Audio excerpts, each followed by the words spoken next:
Hello, everyone. Rob Guest from football.london here, and welcome to the latest episode of Gold and Guest Talk Tottenham, sponsored by NordVPN. Joining me as ever, it's Alistair Gold. Ali, how are you? Yeah, good. Although I did have to kind of catch up on the match this weekend. I was away. Promised my wife as part of our 20th wedding anniversary that I would take her to Disneyland Paris. So we went there for a couple of days, and yeah, had a bit of a nightmare trying to watch the actual game. There was very few ways to actually watch it because obviously I suppose being a 3 o'clock Saturday game, which isn't the most usual thing in the Premier League nowadays. So I ended up having to watch the full thing um, the next day while in a queue, mostly for the Tower of Terror, which I guess is kind of apt. But do you know what? That's quite difficult when you know a game is not a good one, then having to put yourself through watching it for 90 plus minutes. I felt a bit like a data analyst. I was thinking that must be what they have to do. After however bad a result is, they still have to sit through it. I guess any coaching staff have to do it as well. Yeah. Although I would say, having kind of watched the game via social media in terms of people's reactions, it wasn't as bad as people made out to be. It wasn't good. It certainly wasn't good. And there's a lot we can pick apart about it. But yeah, for me, a team very much in transition, and it showed. Yeah, I mean, in terms of missing the game for you, not a bad one to miss, really. Although you, Yeah. you have had to watch the 90 minutes since it. Yeah, just really, really disappointing result for Spurs because you're looking at the fixtures, 3 home games in a row, above Aston Villa in the table. This was obviously prior to the game on Saturday, thinking really, really good opportunity here to, just boost your top four aspirations, and especially with Manchester United in a bit of form as well. I think 3 points was a must, and just never really got going, to be honest. I can't even think of many opportunities when Jose Sarr had a save to make. The only one that sticks in my mind is Dane Kulusevski, and that was good 5 minutes or so maybe after his equaliser. Yeah, it was just really, really flat, and probably something you don't really expect from an Ange Postecoglou team. But credit to Wolves. I think that needs to be said. I know a lot will point at how bad Spurs were on the day, but I think you've got to give Wolves full marks for they were really, really good. And I think that's 3 wins at Tottenham Hotspur Stadium in the last 5 visits for them. Yeah, it might be 3 wins in a row because one at Molineux, didn't they, in November 2-1, and then 1-0 in one of Antonio Conte's last games about 12 months ago. So, yeah, they've just seems to have something over Tottenham at the moment.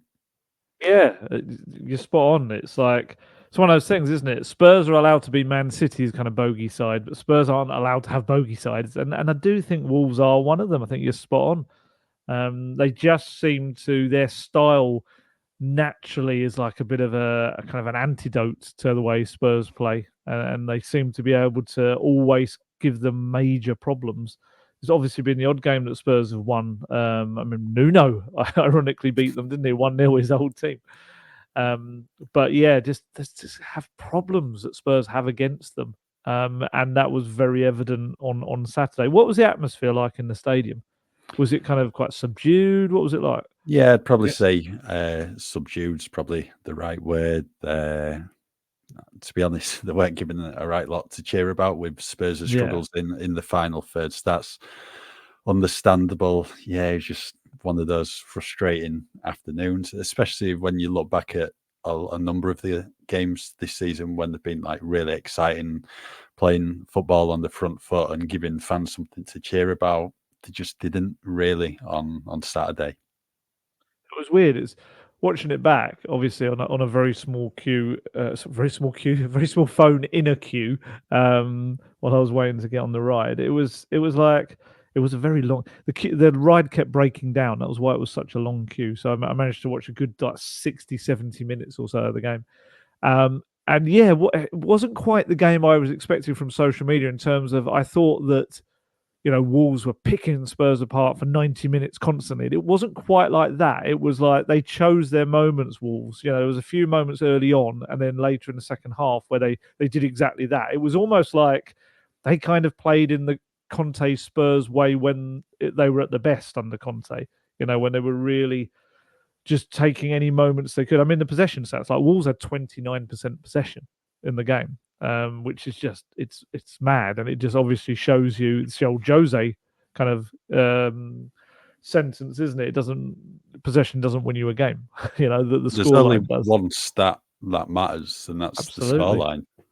100%, and even the passing. Spurs had 664 passes. Wolves had 214. It's like they barely really kind of touched the ball, but they were just so efficient with what they did with the ball.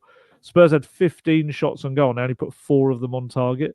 And that, for me, was the biggest takeaway I took from it, was that I actually thought some of the build-up play in the initial stages was quite good.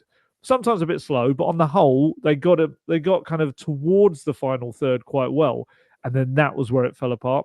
Either it was like a weak ball or a ball that hadn't really been thought through properly, just decision making, or if the person in the attacking position got the ball, they would just wildly slash at it and just hit a shot wide. Or there was some big moment, like Ben Davies had a big moment in those final kind of seconds to head the ball home. And weirdly, I know it sounds odd because he's left back, but if there was someone I would expect to get the ball on target with a header in the box, it probably is Ben Davies. He's quite good at that, kind of causing problems in the attacking box. But yeah, it wasn't to be. And this was one of the biggest games for me. I felt that I was watching a Tottenham team that is still very much being built. There was a lot of stuff still to be worked on. And, it goes back to I guess the bigger picture thing. That's it is. I've seen social media and I've seen a lot of people having some very extreme reactions about what, let's be honest, is Spurs' second defeat in their last 10 Premier League matches. It's not the end of the world. It's not the beginning of the slide. I saw one person even told me that Spurs are going to get relegated next season. It's like what is happening? It's incredible the way social media works now. It's just amazing. I just think that maybe the start to the season got a lot of people's hopes up because they started like a bit of a freight train, that everything clicked quite quickly. But I guess what people maybe aren't then taking into account is just the damage and the lingering after effects that massive period of injuries did to the squad. Because it's not only just, I'd actually say in a weird way, while those players were away injured or suspended, even on international duty, the players that were there were playing so much, they actually got into a rhythm. The performances weren't that bad. Yeah, there was a couple of dodgy results, but as I think Postecoglou said at the time, the performances weren't dreadful. They were still creating lots of chances. I mean, the Villa game's a great example, of just creating chance after chance. And then obviously went to the Etihad and drew 3-3 and stuff like that during that period. But weirdly, now the players have come back and they're, a lot of your stronger players, they look like players that have been out. They don't look like they fit together quite as well. They don't look like the patterns of play are quite as good. We've got various players we're going to talk about, the likes of Maddison and Bentancur and Bissouma, don't look like they're gelling properly in the midfield when they're playing together. The forwards aren't quite finding their groove. Even the defence, start of the season, they looked really strong and like they weren't going to let many goals in. Whereas at this point, they're struggling a little bit. And also, it's still a squad in transition in terms of it's not the finished article of what Postecoglou wants. And that's probably not, there's no better way to show that than the fullbacks. And seeing that the two that came in, not quite as suited to the role as Porro and Udogie are. But yeah, this kind of incredible switch that now Postecoglou has been found out. It's the beginning of the end. It's like a week ago he was getting linked with a Liverpool job. now if you believe some people, he wouldn't get a job at Butlins in Bognor or whatever. It's just incredible the way that stuff changes so quickly in football. They are. I think I made a point in my talking points yesterday that, again, we always forget, and that how people predicted this season would go with Harry Kane leaving at the start of it, that Spurs would be in the depths kind of thing, and here they are. what we at? When did he leave? In August, wasn't it? So you're looking at like 6 months on. And they're a team that are actually, I've got the stats here somewhere, they're actually better off than where they were last season under Kane. It's incredible. It's just ridiculous the way it all works. I've got, oh, here they are. So they've scored 6 more goals this season at this point in the season, despite not having the greatest goal scorer in their history anymore. They've got they've conceded 3 more, just 3 more, despite all the attention on how many they're conceding. They've got 2 more points than this stage of last season. They've lost 2 games fewer than this stage last season. And it just shows you kind of that it's like, I still think what he's done this season has been remarkable. And Gary O'Neill was getting a lot of praise after the game, and rightly so, because I think he's done a really good job at Wolves. But I think maybe people forgetting that what Postecoglou's had to do is come in and just rip it up at Spurs and absolutely start from the bottom. Whereas, I mean, it's a question to you, Gary O'Neill, surely his what he's doing at Wolves, yes, he had no pre-season, but what he's building there is not a million miles away from what they were doing before. Whereas with Postecoglou, it's like chalk and cheese. Yeah, I agree with that. I think Gary O'Neill's done a fantastic job at Wolves so far, and they picked up some notable results, especially 2 against Tottenham this season, 1 away at Chelsea recently. They always seem to do well at home as well against the big clubs. And they're a good side. They're a tough side to play against. But I think what Ange's doing, he's just trying to implement this new attacking football philosophy, what the team have, taken on board. It might not look like it in the past few games, but as you said, it's all part of the process at Spurs. And it's it's funny how things have panned out, because I think Ange probably said at the start of the season, there's going to be ups and downs. It's going to take time to get the squad playing his way. But they started really, really well and were top after 10 games. And you're thinking then it'd be the other way, like it was at Celtic for him. Maybe a tough start, and then after 5 or 6 games, then they get going. But it's had the opposite impact, really, at Spurs. A good first 10 games and maybe not so great 10, 15 games after. And obviously you got to look at the injuries, and that they played a massive, massive part, especially since the Chelsea game. But they've still picked up some wins, even when they haven't been playing well. And that's the sign of a good team. You're going to have off days. Saturday against Wolves very much was one of them. But, you can bet on Spurs bouncing back next time out against Crystal Palace. I think Andrew's done a really, really good job at Spurs so far, and it's only the start of it. He said back in August it'd take a good few transfer windows to get the club to what he wants it to be. And when you're looking at the playing squad, I don't think, in terms of playing his style of football, you maybe don't have the personnel so far in terms of building a whole squad. Still changes need to be made, but a lot of people probably were expecting Spurs to be out of the running for Champions League football, for maybe even European football, losing Kane, a new manager coming in, and they're in with a shout of it. They're in a really good position. He's done a fantastic job, same as Gary O'Neill's done at Wolves. But I think it was just a bit of an off day, really. Yeah, and there's kind of this thing now where you've got to be one or extreme or the other. You've got to just think it's the worst thing ever and it's all going to pot. Or some people are like, you can't criticize anything, kind of thing. And it's not. It's somewhere in the middle. Of course, you can kind of critique performances. You can critique some of the decisions that Postecoglou makes. Of course, you can. That's the point of football. But you've also got to be aware of the bigger picture, and the fact that just even without everything that's going on, it's a young team. And a young team is always going to be inconsistent. That's just the way it naturally works. You'll get the odd freak team, a bit like, Sir Alex Ferguson's Man United side that famously won it with kids, as it were. But that still had some experienced heads within it. And it's, obviously I'm not comparing the two, but just that idea that on the whole, young teams do have these games where they just fail to come up with ideas. Things just don't click. That's the way it works. They don't have that experience to kind of find a way through. And fun enough, it's the kind of game where, you need someone like a Perisic.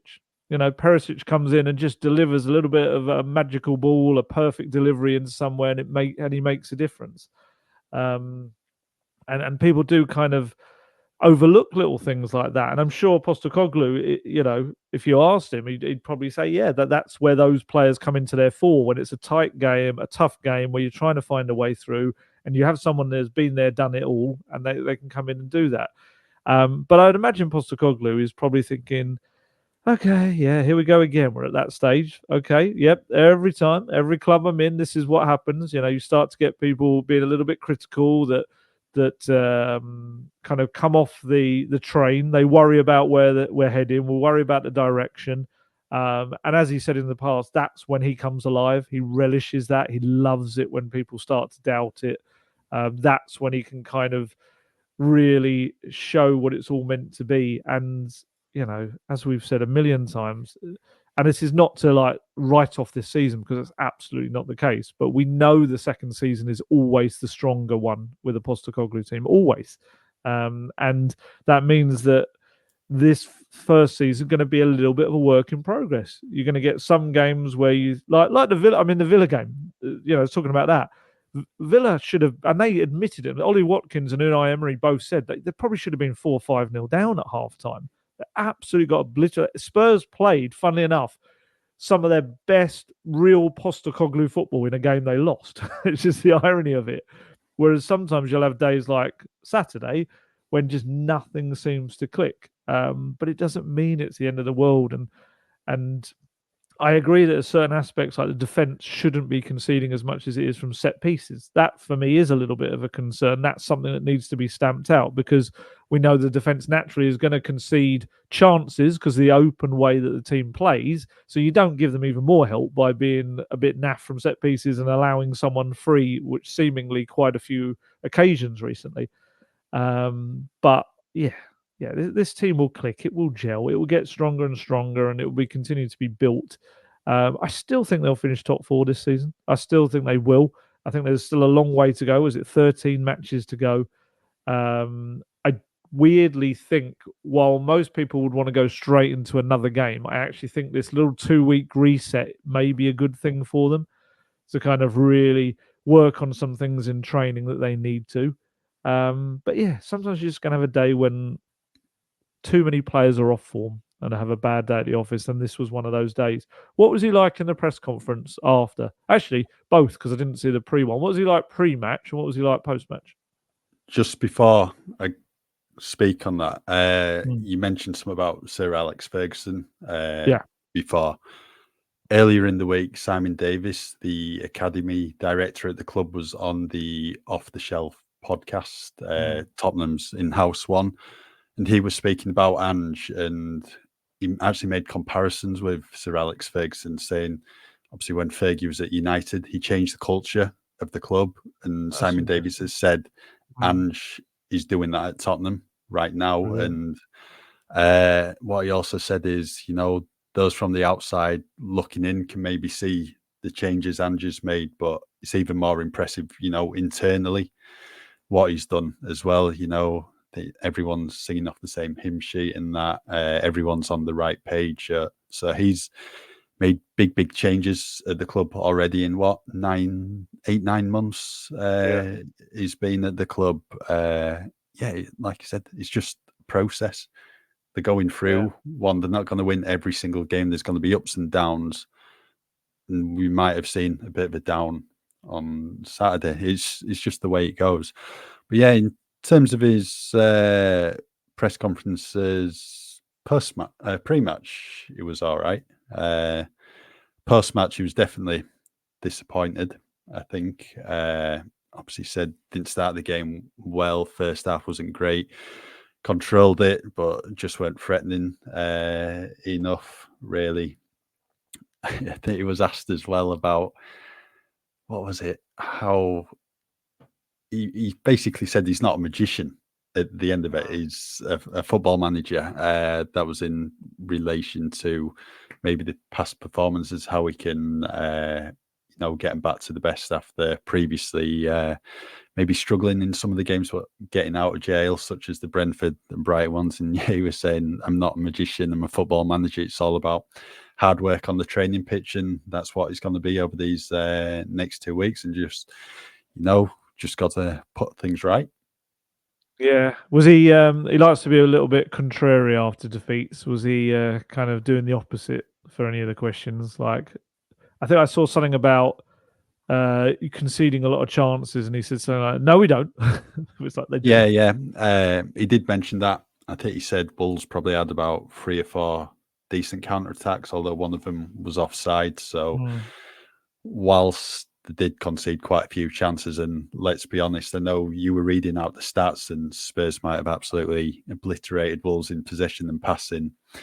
If it weren't for Guglielmo Vicario, Wolves could have had maybe 4 or 5 on the day. So I think it was Semedo, Nori, and then a couple of saves from Pablo Sarabia as well. Good saves as well. Well, I've got your stats for you there. Yeah. They had 7 of their 12 shots were on target. That's the difference. Yeah. So yeah, that's what he mentioned, that didn't concede a lot of chances, but in reality they did. Yeah, I think so. I think they just, I mean, Wolves, as he said, Wolves are very good at that. Yeah. That's what they do. So you are kind of playing into their hands slightly with that system, in terms of, if you don't come out aggressively and get yourself in a good position, the longer the game goes on, they're going to find those counterattacks and they're going to cut you apart. And as it proved to be. But it was an interesting game to watch, knowing what was coming. That was a strange way to watch the game. I haven't done that in a long time. And yeah, I just reading the press conference, I could see the kind of the frustration he had in. And I think this is something I noticed as well, because it's something that just happens in so many Spurs matches for so many different Spurs managers. Just the pressing disappears, and it all really slows down. That for me was the thing that kind of annoyed me about the performance. Is like other stuff, when you're taking risks with passes, it doesn't work. That's kind of fair enough because you've tried it, and I think that's what Postecoglou would probably want. But for what kind of annoyed me was that they had to go out there and be quite aggressive and press from the start, and it felt a little bit like the previous eras. And again, you'll know better because you're in the stadium, but it almost felt like they did that for like the opening 2 minutes, 3 minutes, and then just seemed to drop away a bit. Yeah. I think that was pretty much the case. It's very rare we've seen them, on it on a consistent basis.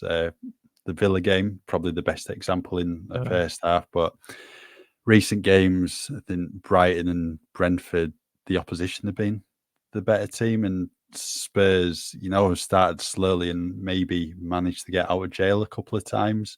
I don't think they were great against Everton either at Goodison Park at the start of the month, but they have managed to, dig in and find a way to get the 3 points, and obviously a point at Goodison. But the Wolves one, I think Wolves just punished them. It was about time, luck maybe was going to run out on the side. Maybe it's been I don't think Spurs fans would agree it was about time, but I know what you mean.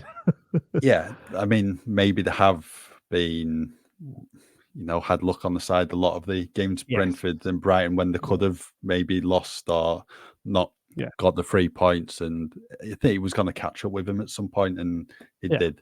It did.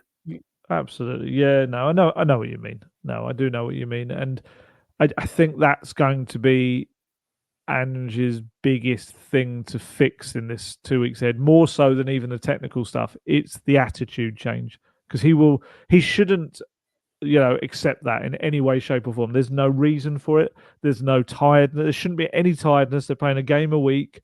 They've got stronger squad numbers now, which means that, quite frankly, whoever you are, if you're not doing what you're meant to be doing and giving 100% in terms of your pressing, your aggression, your dynamism, your movement on the pitch, I'm sorry, get out of the team. The next person comes in and they'll do it, because that's the whole point of competition, is to not allow that complacency to creep in. And I did feel like there was so many. I mean, Kulusevski said it. Saw in the mix zone afterwards. Like, there's so many times as well going the other way where Spurs lost the ball and the tracking back was pathetic. And he said that. And unfortunately, probably for the second goal, you're looking at Yves Bissouma. Bissouma lost the ball and his tracking back was just painful to watch. It was almost like, oh, I might get there. And then eventually kind of got there and he didn't actually really put himself into it. Whereas in contrast, there was one attack towards the end of the game. Sonny did the most ridiculous sprint from the Wolves box all the way back to the Spurs one. Honestly, you see him. He is at the back of about 6 Spurs players running back, and he ends up being one of the first to get back. He didn't actually end up kind of getting to the ball, but you could see his presence kind of put off the attack, and it made it more difficult. And that's a guy that has been playing week in, week out without a rest because obviously he's been off at the Asian Cup and obviously everything that happened to him there as well. So there's no excuse. That's the only thing for me that just kind of irritated me about it, and I've always hated that. And that's when the focus suddenly is on the manager. That's for me when you throw it straight back on those players, because I'm sorry, the basic requirement of a player in a pressing system that requires pressing and aggression is to press and be aggressive. That's it. That's all you if you do that at the start, it causes problems for teams like Wolves. They get penned in. They're not able to do their counterattacks because the ball is kind of regained so quickly and they're back on their heels again. So yeah, that's the one bit for me over the next 2 weeks. I hope he makes a real kind of point of bringing back in, and hopefully there'll be players that got kind of a point to prove. Bentancur not starting. There's going to be he's going to want to be full of energy, and his actual stats when he came on weren't too bad. I looked at, but yeah, that was. I was watching that, just thinking, like, why is he not closing down that? Why is he not doing that? And there were a few players that really will have to be much, much better if they want to start the next game. Yeah, I know you said the second goal, bad one to concede. The first one was horrendous as well. Yeah, absolutely. I think it was Richarlison put the ball out for a corner. I think it was. I don't think, didn't look to be anyone behind him, but it was one of those, clearly hasn't got a shout from anyone. And communication, yeah. And you can't leave it if you don't know what's behind you, just in case someone is there and they end up scoring. And João Gomez just seemed to be free. Just literally no one on him about 8-10 yards out. I kept rewinding that moment on my phone. I kept going back 10-15 seconds to try to work out who was marking him, and I could not work it out. No. It was like nobody was assigned to him from the start, and that kind of was a worrying thing for me. I think Sonny was a couple of yards away from Gomez, but he was marking someone else. Yeah, and exactly. It just appeared Gomez was like at the back of the queue, maybe, and like no one was there. It was really, really bad goals to concede. And yeah, could you work out if it was zonal? I couldn't tell if it was zonal or man marking. Obviously, nobody marked that man, but yeah, that to me is something that obviously we know Mile Jedinak kind of deals with the defensive set pieces, and Matty Wells deals with the defensive aspects of the team. But that for me is something that surely they sit down and have a proper look at, because if you can't tell whether it's zonal or man marking, then it's kind of like it's neither, and it was just a mess. Yeah, they have to go back and have a look at that, but good header from the midfielder, but just so easy, just not his first goal of the season. I don't know. I think I saw somewhere it was his first and second goals, maybe Premier League goals of the season. I can't remember. I'll look it up. He was actually linked with Tottenham in January. I don't know if it was reports from every Brazil or somewhere like that. That's the first time I've really seen him, and made his mark, 2 goals.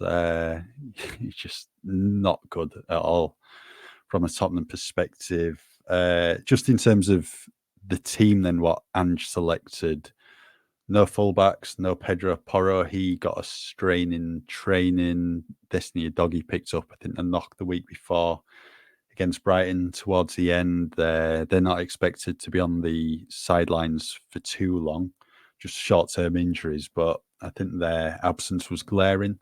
No surprise really to see Emerson and Ben Davies come in. I think a few had suggested maybe bringing Dragusin in, but it's like, where do you play him? You can't really switch to a back three because you've not done that all season. Plus, then you don't have the wing backs to play back three. You couldn't really play him as a fullback and expect him to come inside. So I think it was really one of these where Emerson and Davies started, and let's be honest, they played well in the game time this season when they've been called upon, so they deserve more minutes. And yeah, it was Porro and Udogie really good now at coming inside. They're used to it, getting on the ball and linking things up. Emerson does come inside, not entirely comfortable. That was clear to see. Davis doesn't really come inside. He likes to stick to the wing, go on the outside, link up with Son. I think we saw that a couple of times. Yeah, it's just one of these. If Porro and Doggy are missing, you want like for like replacements really to come in, and I think that's going to be something for Johan Lang maybe in the summer transfer window or a bit further down the line. They need those like for like replacements. Yeah, absolutely. Yeah, this was kind of really showed up in this match. Whether they go for maybe one natural fullback and one who is a centre back slash fullback who can do both. I mean, like Mickey van der Ven essentially can do that on the left, can't he? You know, you kind of almost need a right-sided version of that who could kind of be another option to do that, because it's that number 10 role. That's the crucial part for any fullback in the Postecoglou system. They've got to be able to come inside and be happy to kind of sometimes have their back to goal and turn and play and just pass as if they're in midfielder while also doing it. It's a very specific role. And yeah, absolutely. I felt like Emerson and Davies had both earned their chance with their displays this season. I don't think there would have been any kind of suggestion that he would have not given them that go. Otherwise, almost like, what's the point? It's like, if you've played well and you've helped the team out, surely you've earned the right to have a go. I would say Davies probably gave a better stab at trying to be the kind of fullback that Postecoglou wanted. I think he certainly gave it a go. He actually had more key passes than anyone else in the Spurs team. He had 3 key passes. Even Maddison only had 2. I think that was the joint most on the pitch with Sarabia, the Wolves player. So he was trying to make things happen. He had 3 shots at goal as well. 1 on target. 1, I remember he volleyed over, didn't he, in the first half, I think it was. Yeah, I think that was early on. Yeah. Second half. Oh, there's an ice cream van going by. I don't know if that's getting picked up. It's like, why on February the 20th would you be trying to sell ice cream? Yeah, and obviously that big header at the end that just had to put it on target, and it probably goes in because of the pace that the ball's coming in at. But yeah, I felt he had a go. He tried to put crosses into the box, put 6 crosses into the box. None of them reached their target, so it wasn't like they were successful, but he was trying. And like you say, constantly trying to combine with Sonny. That's what he does.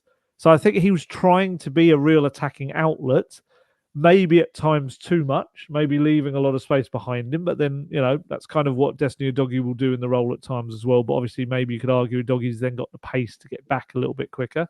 So I thought Davies certainly gave it a go. With Emerson, it's really difficult because we've said this so many times with Emerson. I do feel like I'm going over old ground, that you can't fault him too much for defending. I thought he did some important defendings, kind of aspects. His stats were the best among the defenders: 4 tackles, 3 interceptions, 1 clearance, and 1 key block late on that he made on a Wolves shot that was really good. So if you're looking for that alone, that was terrific. And I thought he played well in the defensive aspect. But unfortunately, as a Postecoglou fullback, you want all the other stuff. And he just doesn't provide it. He will often look to just step inside, pass the ball inside to a Kulusevski or Pat Matassar, just someone else, and like, oh, no, I don't know what, you do something with it. He might do a no-look pass sometimes. He can stick it on his Twitter or his Instagram. What do you call it? Compilation video. But he is, he's a important part of the squad in terms of he's versatile. He can do a lot of different roles for the team. He's an amazing trainer behind the scenes. Gives everything a great personality in the squad. But if you're asking him to be an attacking fullback, it's just not what he does. It's like asking a centre forward to go into be your centre back or your goalkeeper. It's not really what their skill set is. But I guess the counterpoint to that would be, you'd say, okay, well, if you're going to play a player like that, you can't, and he's not going to do the things you want him to do, then surely you have to adapt the rest of the team to absorb that, and other players then have to take on more of that role. And I guess that's where some of the criticism comes, that is there a plan B from Postecoglou in those kind of situations? Can he adapt his team to allow for that? And I mean, presumably can, because we've had games this season with players not in their natural positions, and Spurs have still come away with points or a point. So clearly he can, but yeah, I was trying to think of the alternatives of what else he could have done. And like you say, it's, do you play a back three and maybe play like a Pat Matasar or a Kulusevski as the right wing back? Is that easier for them? But I just don't see that being a Postecoglou style of football. And let's be honest, everyone used to moan about having a back three at Spurs and how defensive it was. And the other one I thought of was, maybe do you play Dragishin in the centre back role and put Romero as a right back, because we know how he loves to gallivant up the pitch and he's very happy in kind of tight areas with the ball at his feet. But then you don't take your kind of leader of the back line out of it and shove him up the pitch. Do you do a makeshift job of putting someone who's very versatile like Pat Matasar as your right back, but then that is putting a lot of pressure on the defending element of his game? It's like, I kind of feel like this was his only solution. And like you say, Johan Lang, I think, is going to be presenting a fair few fullback options for him come the summer for Postecoglou to pick from. But yeah, it just didn't work with the fullbacks. And I think when the machine that is the Postecoglou system, it needs all of those, to put a finer point on it, those pipes flowing, things flowing through them. And if two of them are blocked, or potentially maybe one and a half, let's say, then the system is not going to work as it's meant to. And I think he said, I mean, you were there, didn't he say Doggy maybe should be back for Palace? Porro is probably not, I think, the way I took it.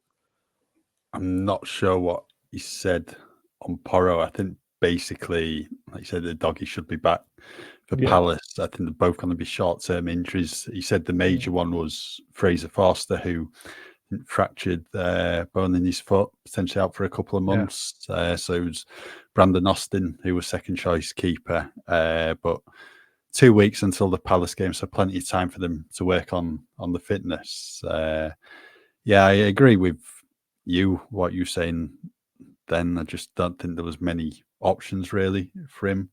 I know someone suggested maybe moving Mickey van der Ven to left back, but why take your best left-sided centre-back out to accommodate someone else?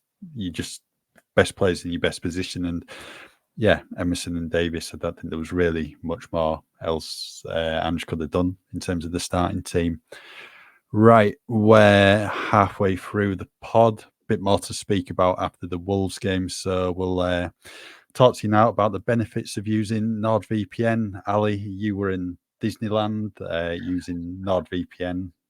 I take it you were on brand watching, was it DuckTales and stuff like that on the Disney Channel? DuckTales. God, there's one from the past. Scrooge McDuck and all of that. I wasn't watching DuckTales, although I did have a strange moment when my wife fell asleep and just the telly was on, and I put on it was like Disney German channel came on, and it was Father of the Bride 2. I used to love those films, and I ended up watching a good 45 minutes of an hour of Father of the Bride 2 in German, despite the fact that I had no idea what they were saying, but I had a rough sense of what they might be saying, having seen the film many years ago. But I did actually use NordVPN out there. It was, once again, as it always is, just a helpful way of accessing various things that I'd watch back home, which often you can't do when you cross that border into foreign countries.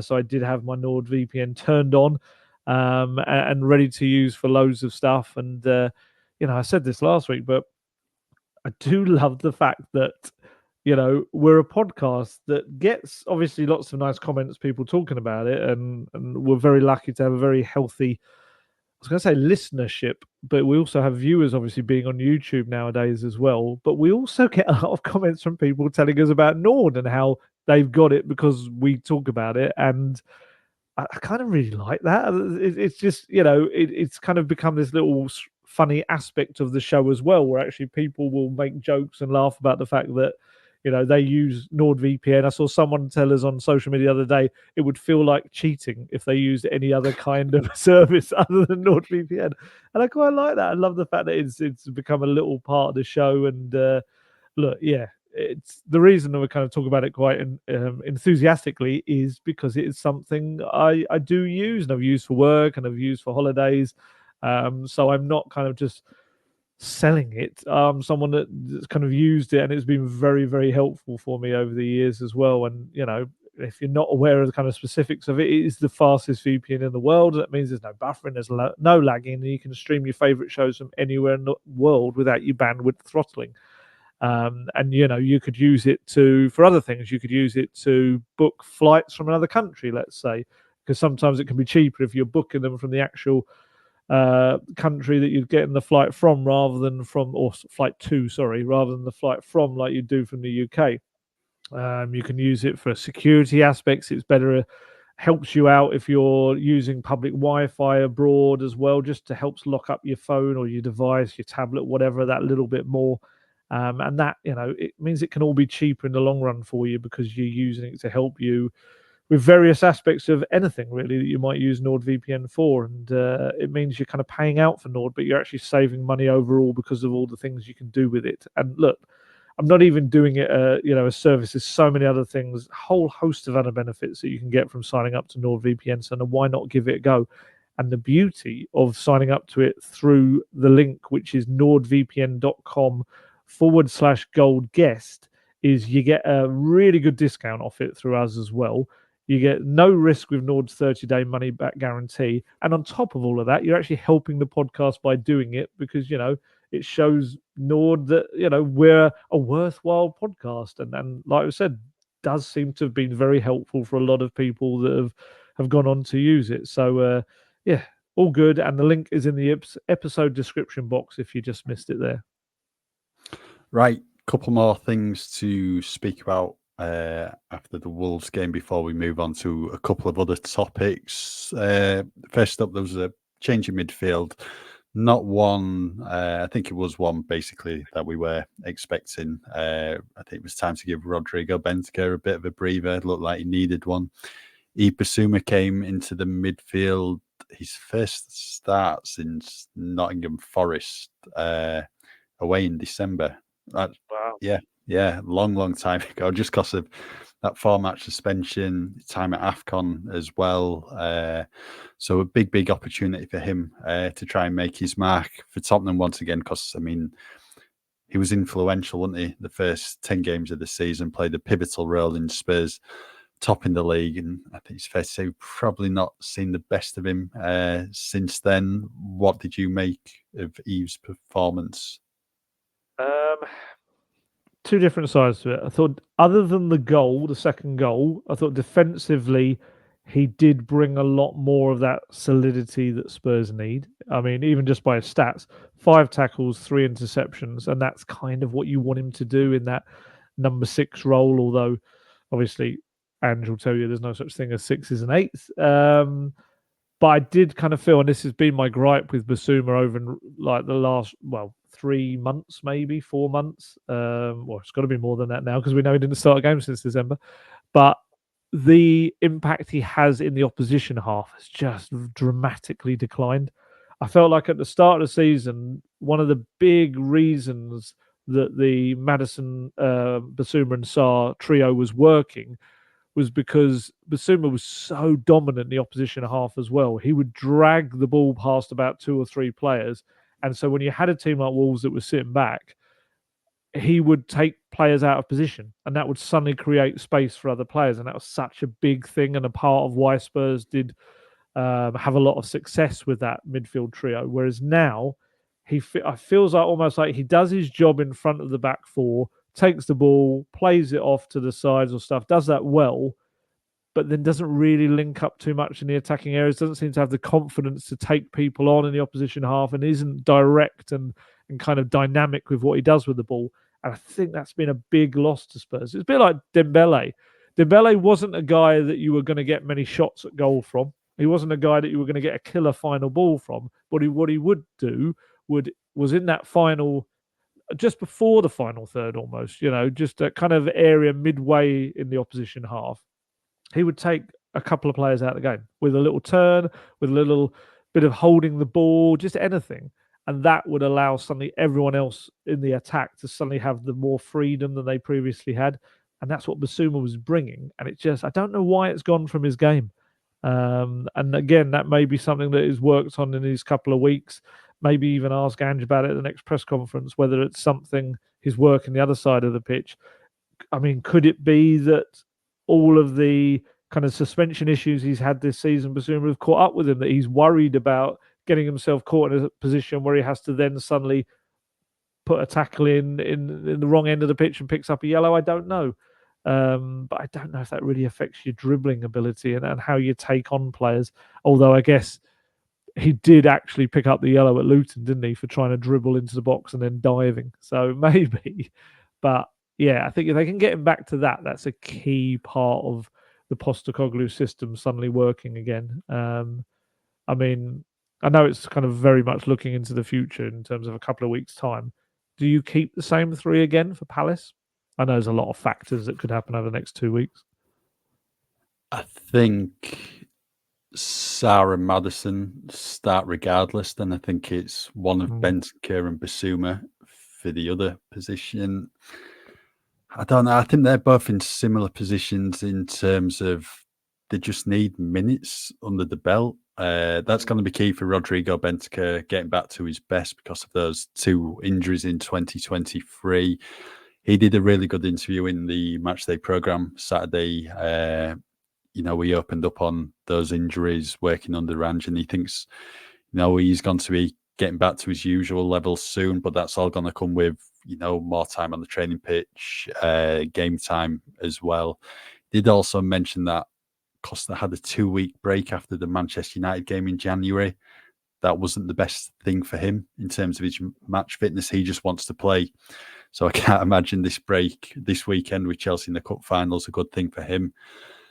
Basuma again, Ange was speaking about him in his press conference on Friday. It was in the embargoed section. He said, I think Basuma's been quite frustrated with how the season's panned out for himself, just because of, the suspensions and that. It's been extremely stop-start. And they were speaking with George Sessions from the PA before, I think it was during the game.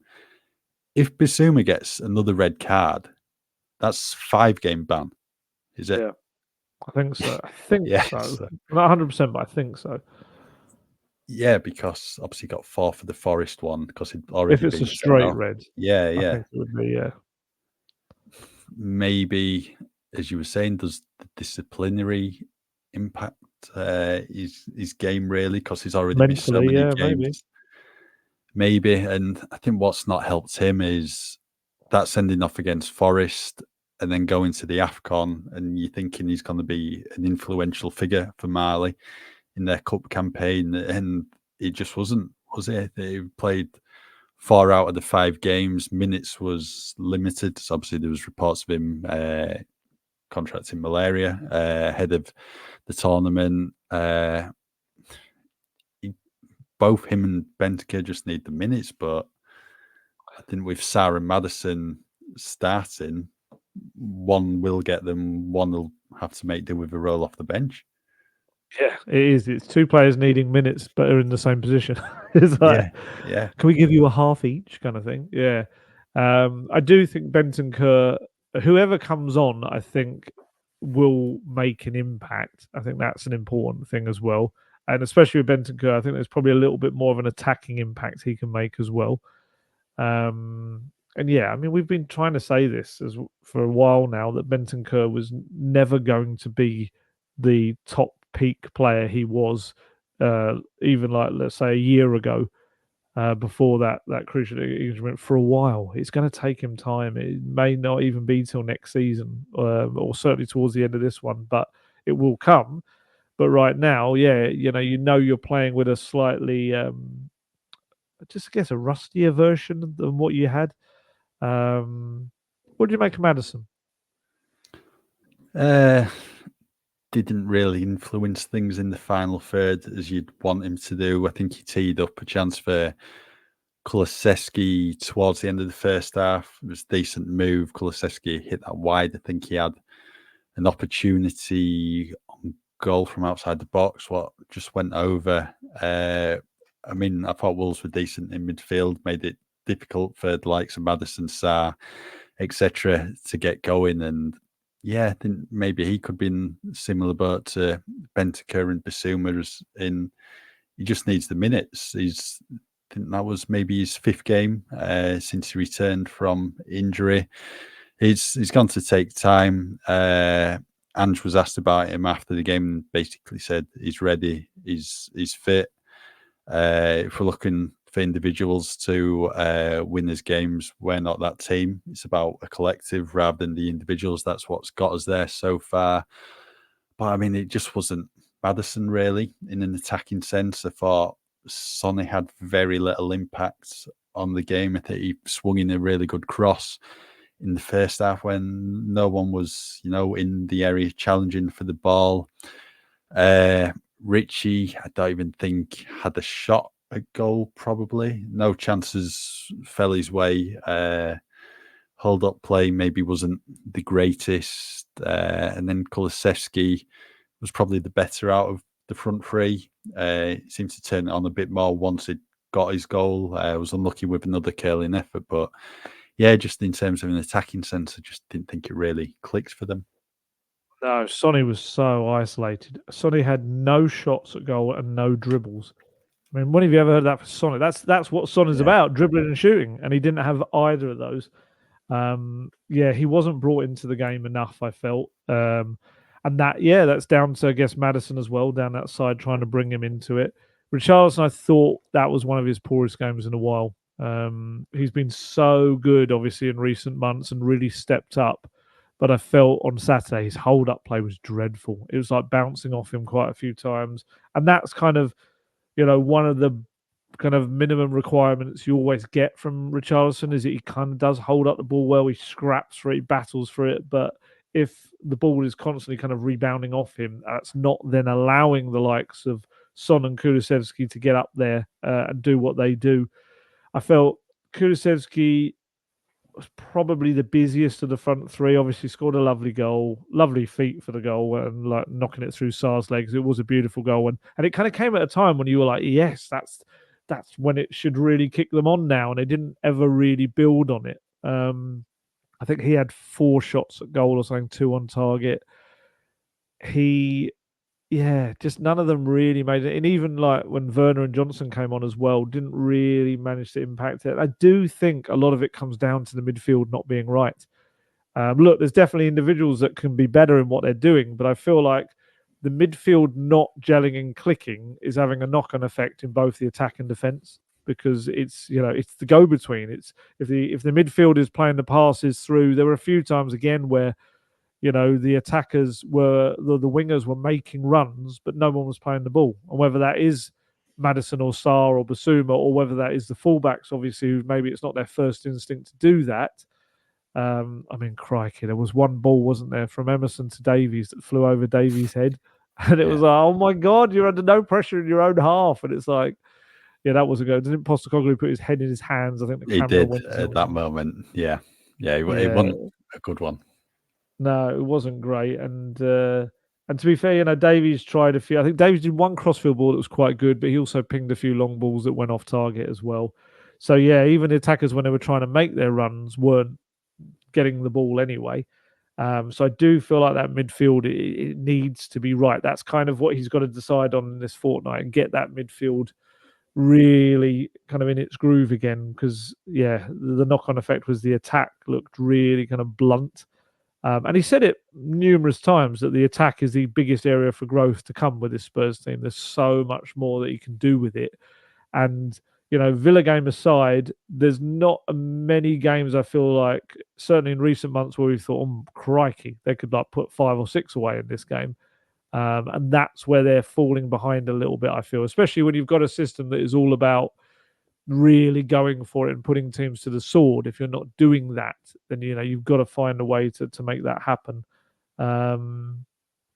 But yeah, it was very blunt, the attack. I would say there were very few players at all that impressed me on the day. Um, Probably Vicario and Van der Ven. Yeah. That's about it. I'm struggling beyond those two. Like I say, lovely Kulusevski goal, but didn't really do too much else for me. So yeah, it's just like we've said, a really disappointing day at the office, but not one that I feel needs to be a part of a larger thing. I think it can be nipped in the bud with just a few tweaks and changes and getting attitudes right among some of the players as well. Right, we'll move on from that game, I think, against Wolves, because it wasn't the On that best of happy note. ones, and we've probably talked about it far too long. But we'll Yeah. move on, and looking ahead, 5 months or so, you've been reporting on pre-season for Tottenham in July. So where does it look like they're heading? It looks like we're getting an Asian tour. Although last couple of years they've kind of headed off to Asia and different countries, but I mean the potential is there for a Harry Kane reunion, because Spurs are heading back to South Korea like they did in 2022, which was an amazing experience to see Sonny Mania in his homeland is just the most incredible thing, and it is a beautiful place, South Korea anyway. Um, but yeah, it looks like currently scheduled to be July 28th. They're going to play a Team K League like they did 2 years ago. I think it was 6-3 that game. It was like a crazy game. I think Sonny scored a couple. I think Harry Kane scored. He certainly set up a few goals. I think Eric Dyer scored, if I remember correctly, as well. But weirdly, Dyer and Kane could be on the opposite team. They could be playing for Bayern. This could provide our first glimpse of Harry Kane taking on Tottenham, which is a horrible thought.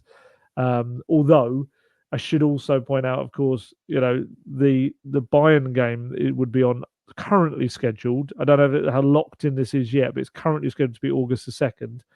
If I was going to say Spurs, if England can get through to final, maybe even semi-final, it might be difficult for them to then take part in this game. I mean, the final of the Euros, I think it's July 14th, 13th. It's around that kind of time.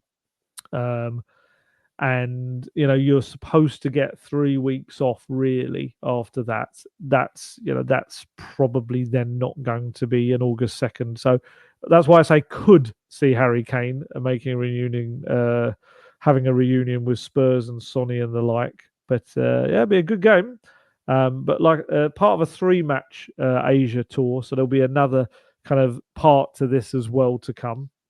But yeah, and also Bayern have got Kim Min Jae as well. So there's 2 huge Korean names in that game as well, which I'm sure will go down very well.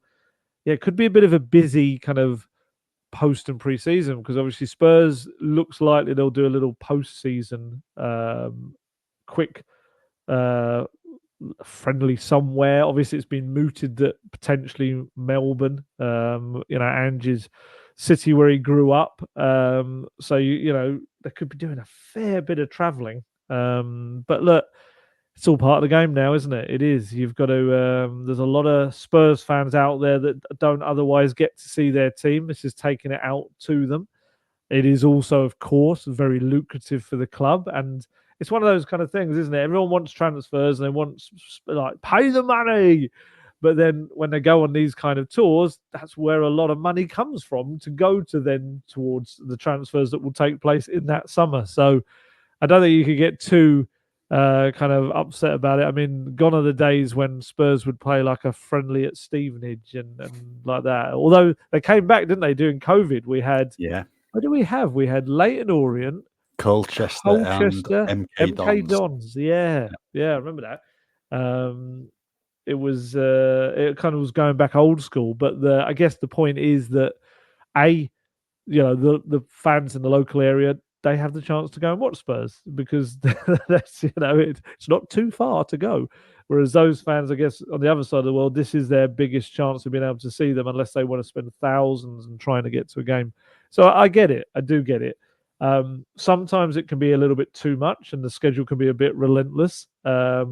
but I'm sure Postecoglou is experienced enough now with 28 years or so in the game of making sure his players are impacted in the right way. I mean, it's all a little bit later this season because the Premier League season starts a bit later next year, so it's all knocked on a little bit.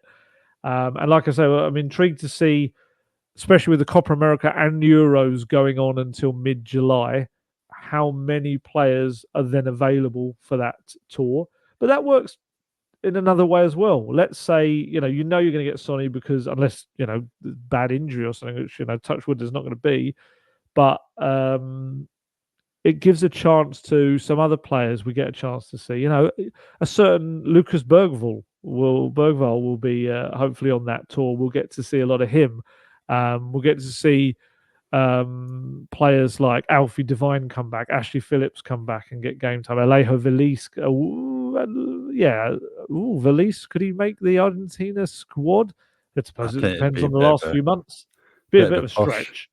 I think he's only played really under 19s so far. Yeah, But you never know. See how he does in the final couple of months for Sevilla. If he can get on a good yeah. scoring run in front of goal, could be an outsider. Never say never, but I think a full, pre-season at Tottenham would benefit him, especially if there's going to be opportunities for game time there. If quite a few are still going to be on the breaks after the internationals, I mean, you might have to take your boots as well, just in case.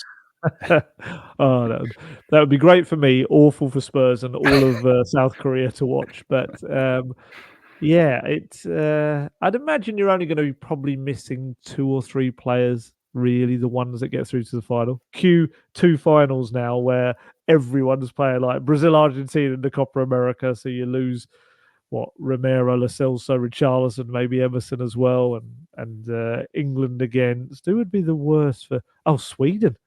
You could. Oh no, Sweden aren't there. Sweden aren't there. Yeah. Who else is probably Spurs' best Wales. representative? Wales. Yes. Ben Davies, Joe Rodon if he's back.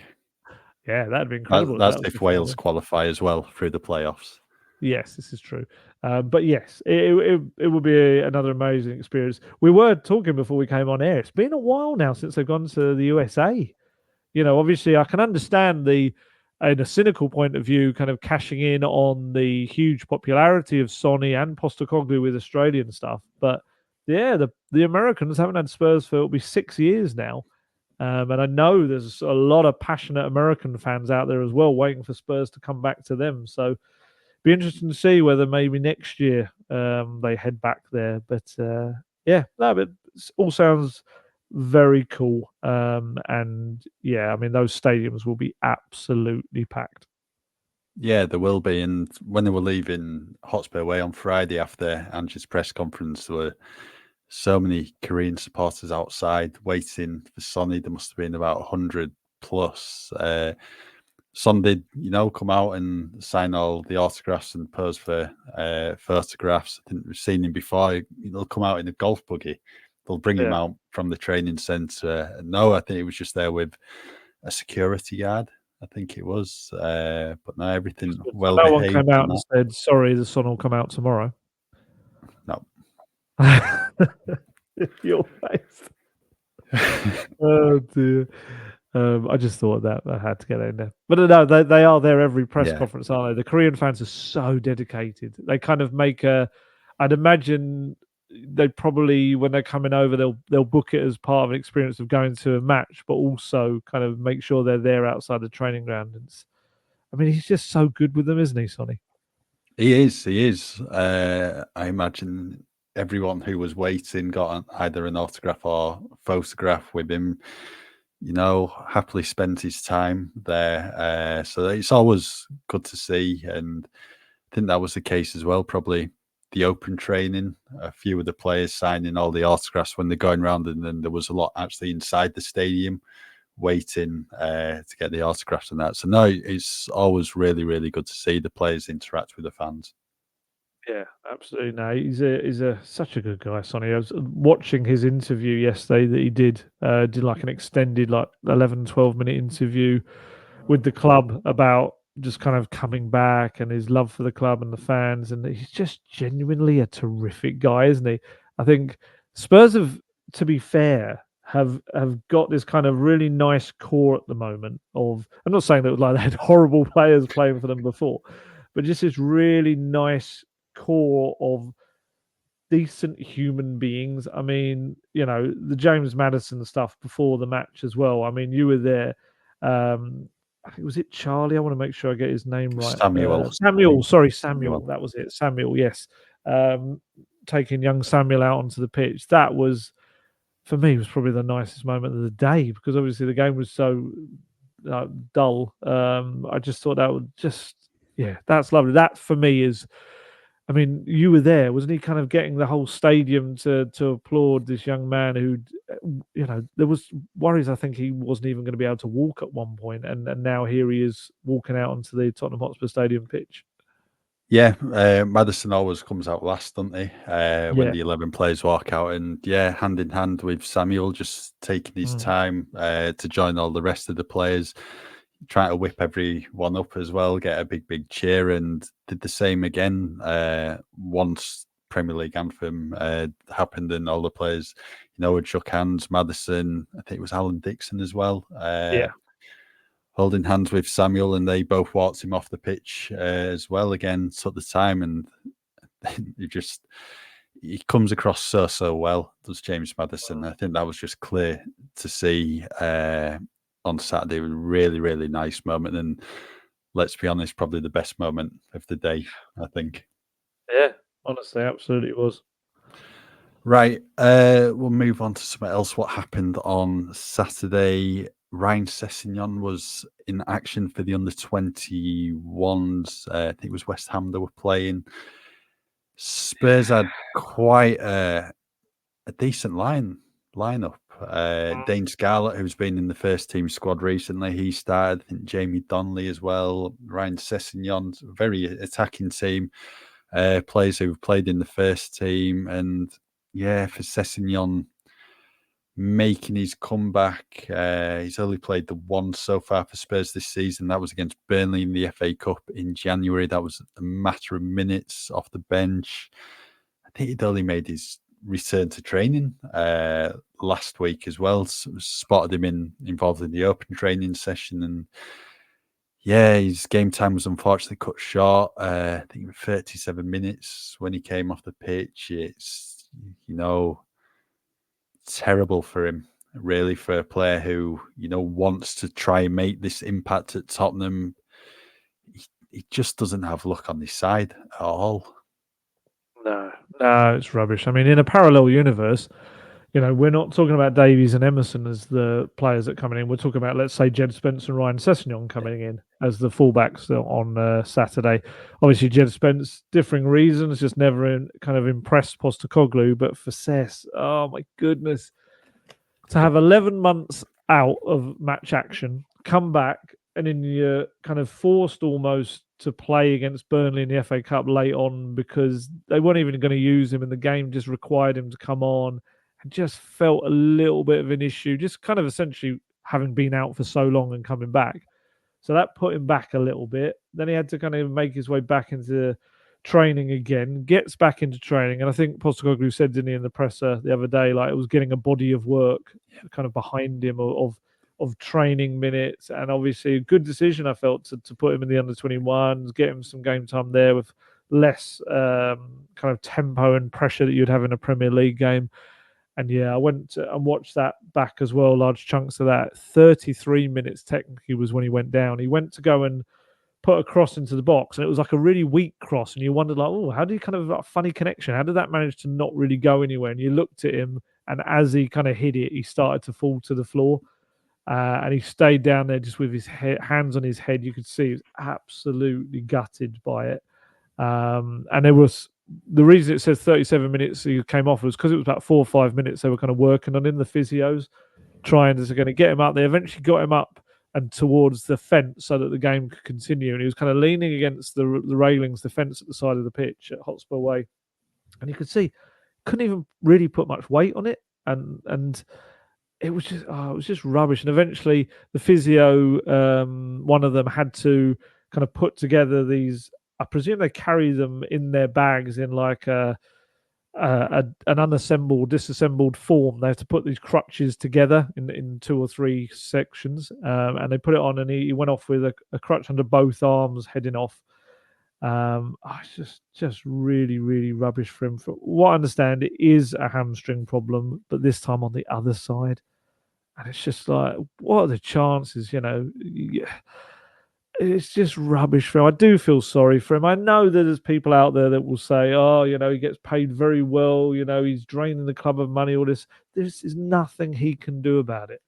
It's not like he's not taking care of his body. It's not like he's doing anything wrong. He's doing everything possible to make himself available, to work hard, to train hard, to strengthen his body. Just maybe because he started so young, burst onto the scene at just 16 years old. He's been playing football for 7 years now, despite the fact that he's still only 23 years old, which is mad in itself. And I just feel like, yeah, his hamstrings, once they kind of fix one area, because the hamstring as well, it's not just literally you have a hamstring in each leg. Like the hamstring is a group of muscles in each leg. So it just seems to keep damaging different ones. So it does concern me slightly that he needed crutches to be able to walk away with a hamstring problem. Often we'll see, I mean, like Mickey van der Ven kind of walked off, didn't he? Often you're able to walk with a hamstring problem. I guess it depends which kind of one. So we'll wait to see how bad this is and how long it's going to take him out. But I just think mentally it's so damaging to him confidence wise, because like we've said, we were speaking about this before, it's just taking away something someone loves, their career, what they're best at, what they want to do in life. And he's just not able to do it. And, whether he'd be a perfect Postecoglou fullback, I don't know. Whether he could do the number 10 aspect to it, I don't know. Maybe he could learn to do it, but he certainly would be quite an exciting player under Postecoglou at his, best and what we've seen. This is one of the best young players in English football. Spurs had to fight off Man United to sign him. Liverpool were looking at him and everything. I mean, there's still some suggestions, weren't there? United were looking at taking him on loan last month. And I just hope and pray that this is just a tough period for him. And he just has to almost rebuild his body, rebuild his confidence, and come back. And it may not be at Spurs. What's he got? A year and a bit left on his contract. It may be that he has to go elsewhere and rebuild his career. But I hope and really do hope that he still has a career in the game. And I'm sure he will. At 23 years old, there's surely your body's still young enough to heal itself, surely, and with the correct kind of medical procedures. But yeah, it's just desperately disappointing. You could just tell, just even watching the footage, just kind of the mood around the pitch, and it did affect, I think, the Spurs players for a little while as well. It's just rubbish to see. It is just like never-ending hell for Ryan. Unfortunately, he just can't catch a break at all. Returning to training last week, you're looking up, and then it's just another major setback. And to see, people call him a disgrace on social media on Saturday is just so wrong. Like you said, there's nothing he can do about it. And let's be honest, this goes for anyone who wants to do something, has a passion for something, and if something stops them doing it, it's gonna upset them and impact them mentally. What was the comparison you used earlier with me? Well, basically, if there was an accident for you involving your fingers, so you couldn't type, and then that'd stop you. No. Let's say what you actually said, because you went even darker than that. Did you say I'd lose my hands or my fingers or something? Fingers. I said if there was an accident and say you'd lost your fingers, and then that'd stop you typing, etc. It was very dark. It went very dark very quickly. That did. Probably not the best of examples, but you get where I'm coming from. If there's something you want to do and you can't do it, he's got to have a big impact on you mentally, and especially for the footballers who've been putting in the hard work since they were young kids to try and get to this point to become professional footballers. Then they just can't do it. It's horrible, and unfortunately it's happened to quite a lot of players in the past. Just hopefully we can put in the work in the treatment room, get back to a good level and just get back on the pitch, because that's what everyone wants to see Ryan Sessegnon do. Whether or not it's for Tottenham in the future or another club, we'll wait and see. But I think given what he's been through, everyone just wants to see him just back on the pitch and enjoying his football once again. Absolutely. And if I am unfortunate enough to have any accidents that involve my hands in the coming years, can everyone point the authorities to this podcast and see whether plans were clearly put in place? Right, we'll quickly move on from that. There's a bit of a break in play now for Spurs with Chelsea, who they were due to play on Friday at Stamford Bridge. They're in Carabao Cup final action on Sunday against Liverpool. So 2-week break for Spurs, not ideal. I asked Ange about it in his pre-match press conference the other day, and I think he says he'd rather play because then there's probably just going to be a bit of a backlog with fixtures towards the end of the season. And given that run where it's Arsenal, City, Liverpool, you just know that Chelsea game's going to be put there. And let's be honest, Sky will want it as well for TV purposes come the end of the season, because it's one what could have an impact on the European places. Ange, in the embargoed section of the press conference, was also asked, would Spurs be arranging a friendly, and basically says no, you don't really get the intensity, I think, when you organise a friendly. But what they would do is have an internal game, and let's be honest, I think that's a good idea. You're playing against, quality opposition. You're going to have players who are fighting for a place in the team, so it should be really competitive. And hopefully, you want to be on Romero's side, though. Yes, you do. Yeah, just stay away from Christian Romero. 2 weeks to work on things. I think getting the attackers linking up and clicking again is going to be key. And the same for midfield, really. There's stuff to work on, whilst, I think Ange and everyone connected with Spurs would just like a game straight away to try and put to right the wrongs of the Wolves game. That's just not the case, but I think they can get some positives off the training pitch over the next fortnight. Yeah, that was interesting you asked him that. I thought that was an interesting answer. Did you ask him anything in the post-match? No, I didn't. No. Oh, that's weird. Someone on Twitter said that he was really irritated with Guesty in his question after the post-match one. That's what I thought. I didn't think you had asked one. So someone's mixing you up with. How can they mix up your distinctive dulcet tones to anyone else's? I don't think anyone else sounds like me who asked the questions. On Earth, I don't think anyone else sounds like you. Yeah, it's quite like I said earlier. I actually think it's a good thing. I know it might not seem like it, but I think it is a good thing. I think Spurs needed a little bit of a reset, a little bit of almost a mini preseason of sorts, just to drill some of the basic ideas back into them. They seem to have got away from some of that. So, and yeah, I do, despite the fact that Christian Romero will probably put someone else on the injury list, I do think the competition that comes from an internal match is quite a good one. They could really build up to it, couldn't they? Know which day it's going to be. And you've got the likes of Lo Celso will want to impress and show what he can do, and probably try and injure Maddison. Not really. And you've got, like you say, Johnson and Werner trying to prove that they can bring more than Kulusevski and Son, or even Son might. There might be an idea that maybe you put him back through the middle again after Richarlison's performance. Richarlison has a game where he's on the bench. But yeah, it's a good one for, like we said earlier, like Bentancur to kind of really show that he's trying to get back to some kind of level of form and fitness. So big couple of weeks, a lot of stuff to work on, set pieces as well defensively. They need to come back against a Palace side. New manager, Oliver Glasner as well, will be in there. Be interesting to see. He was at Tottenham Hotspur Stadium on Saturday. Oh yes. Yeah, was he sat behind you? To the left of the press box, I think the overflow section just below. Oh, yeah. That's where he was. Really? So, I was down there. Yeah, so obviously keeping an eye out on Spurs for a game in 2 weeks' time. Did you kind of zoom in on your phone to see if you had little notes on a pad or anything like this? Be useful. No, my phone's not that good enough to zoom in from that distance. Not Nokia I'm- one, isn't it? Old Nokia, the flip phone. It's like a brick. You put it on your back and wind it up every time you want to use it. Uh, yeah, yeah. I could go so many more jokes there, but I'm not going to.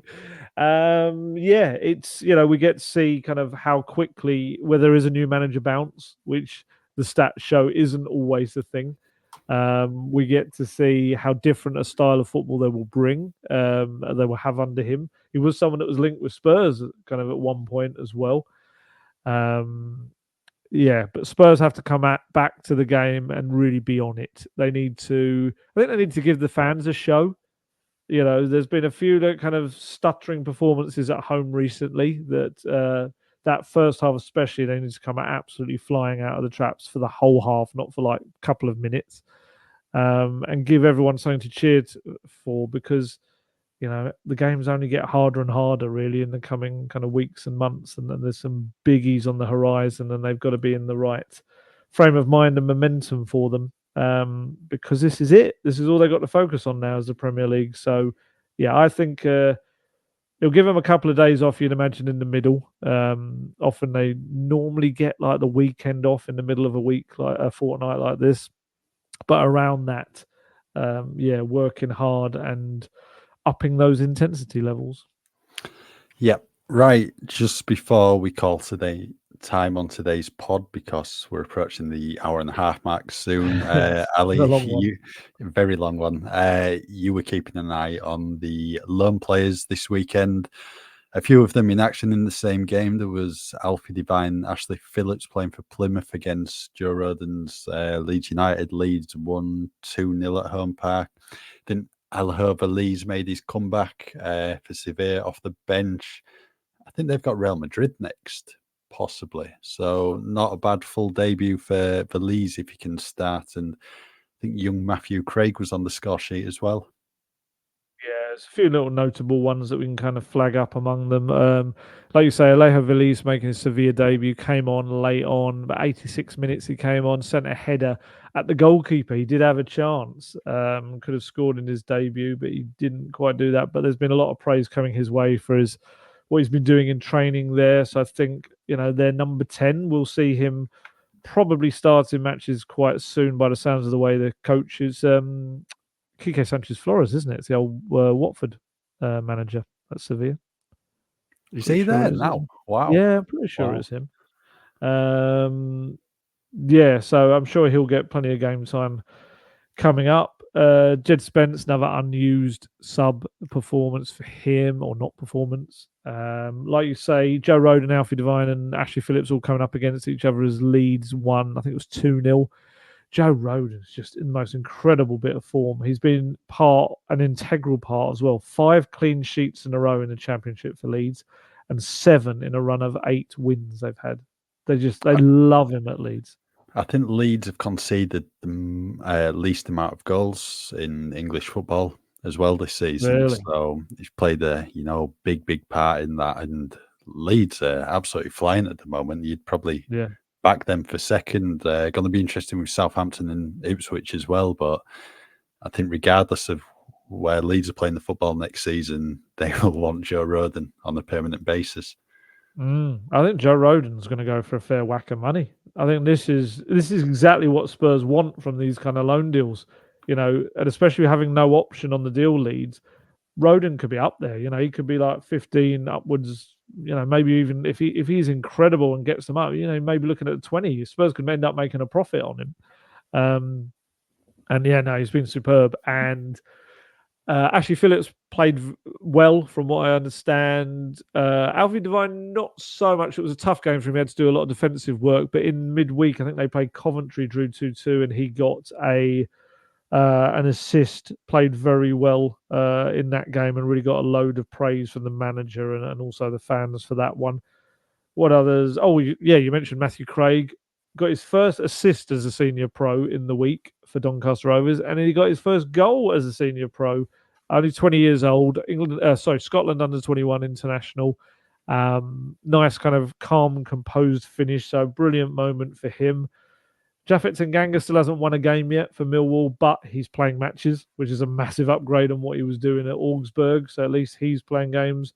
Bit of a Spurs contingent now at Galatasaray with Tanguy Ndombele, even if he's not getting many minutes. You've got Tanguy, Davinson Sanchez, Carlos Vinicius, Serge Aurier's gone now there. It's like they got the band back together. So they're be having a great time. I'm trying to think of other major kind of Sergio Reguilon obviously playing. He had a bit of a tough game against Liverpool. The first goal he wasn't strong enough. Jota headed it on to Nunes, and then he did have the shot that Tony scored the consolation goal from the follow-up. Troy Parrott, quite one for him. He's had a terrific season, but he didn't have even a shot on goal. Excelsior Rotterdam. It's like what he's done with, I think it's 7 goals and 3 assists while he's been there. He's very impressive for a team that's kind of down there in the lower reaches of the league, bottom half team. Who else we got? We got Josh Keeley's doing well for Barnet, playing every game for them, starting every game. They're 3rd in the National League. I'm trying to think if I've missed anyone out. I don't. Lucas Bergvall. Eric Dyer, technically. Eric Dyer's on loan. Poor old Eric Dyer, just before I get to Lucas, Eric Dyer hasn't had anything to do with the goals they've been conceding recently. The Leverkusen game, I watched that. He wasn't involved in any of the 3 goals they conceded. He was then dropped for the Lazio game. They lost 1-0. And then at the weekend, they lost to Bochum, isn't it, 3-2.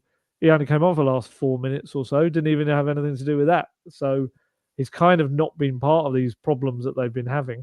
And yeah, obviously even Perisic out on loan, but we're not I just whacked the microphone with my face. Not back yet from terms of his injury.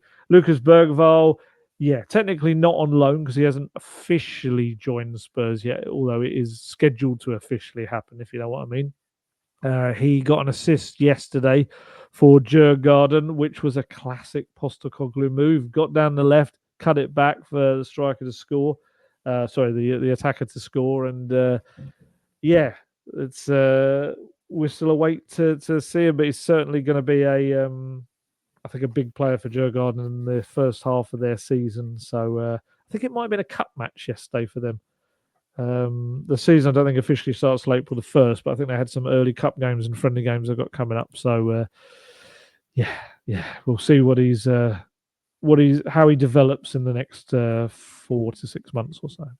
Yep. Yeah, it's Swedish Cup for them. Didn't have like 3 fixtures in the Swedish Cup, and then end of March, start of April when the league season starts. So I think we'll call that a day on today's podcast. Plenty to discuss in almost an hour and a half.